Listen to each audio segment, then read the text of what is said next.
ஆதியாகமம் 15ஆம் அதிகாரம். இந்த காரியங்கள் நடந்த பின்பு கர்த்தருடைய வார்த்தை ஆபிராமுக்கு தரிசனத்திலே உண்டாகி, அவர், ஆபிராமே, நீ பயப்படாதே, நான் உனக்கு கேடகமும் உனக்கு மகா பெரிய பலனுமாயிருக்கிறேன் என்றார். அதற்கு ஆபிராம், கர்த்தராகிய ஆண்டவரே, அடியேனுக்கு என்ன தருவீர்? நான் பிள்ளை இல்லாமல் இருக்கிறேனே. தமஸ்கு ஊரானாகிய இந்த எலியேசர் என் வீட்டு விசாரணை கர்த்தனாய் இருக்கிறானே என்றான். பின்னும் ஆபிராம், தேவரீர் எனக்கு புத்திர சந்தானம் அருளவில்லை. இதோ என் வீட்டிலே பிறந்த பிள்ளை எனக்கு சுதந்திரவாளியாய் இருக்கிறான் என்றான்.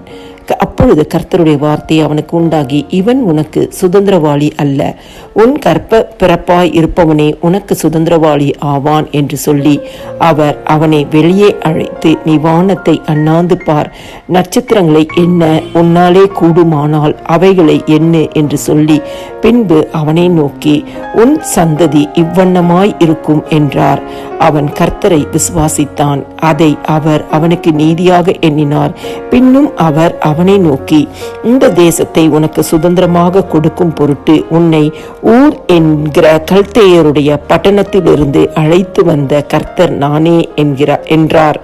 அதற்கு அவன், கர்த்தராகிய ஆண்டவரே, நான் அதை சுதந்திரித்துக் கொள்வேன் என்று எதனால் அறிவேன் என்றான். அதற்கு அவர், 3 வயது கிடாரியையும் 3 வயது வெள்ளாட்டையும் 3 வயது ஆட்டுக்கடாவையும் 1 காட்டுப்புறாவையும் 1 புறா குஞ்சையும் என்னிடத்தில் கொண்டு வா என்றார். அவன் அவைகள் எல்லாவற்றையும் அவரிடத்தில் கொண்டு வந்து அவைகளை நடுவாக துண்டித்து துண்டங்களை ஒன்றுக்கொன்று எதிராக வைத்தான். பட்சிகளை அவன் துண்டிக்கவில்லை. பறவைகள் அந்த உடல்களின் மேல் இறங்கின. அவைகளை ஆபிராம் துரத்தினான். சூரியன் அஸ்தமிக்கும் போது ஆபிராமுக்கு அயர்ந்த நித்திரை வந்தது. திகிலும் காரிருளும் அவனை மூடிக்கொண்டது. அப்பொழுது அவர் ஆபிராமை நோக்கி, உன் சந்ததியார் தங்களுடையது அல்லாத அந்நிய தேசத்திலே பரதேசிகளாயிருந்து அத்தேசத்தாரை சேவிப்பார்கள் என்றும் அவர்களால் 400 வருஷம் உபத்திரப்படுவார்கள் என்றும் நீ நிச்சயமாய் அறிய கடவாய். இவர்கள் சேவிக்கும் ஜாதிகளை நான் நியாயம் தீர்ப்பேன். பின்பு மிகுந்த பொருள்களுடனே புறப்பட்டு வருவார்கள். நீ சமாதானத்தோடே உன் பிதாக்களிடத்தில் சேருவாய். நல்ல முதிர் வயதிலே அடக்கமனப்படுவாய். 4ஆம் தலைமுறையிலே அவர்கள் இவ்விடத்துக்கு திரும்ப வருவார்கள். ஏனென்றால் எமோரியருடைய அக்கிரமம் இன்னும் நிறைவாகவில்லை என்றார்.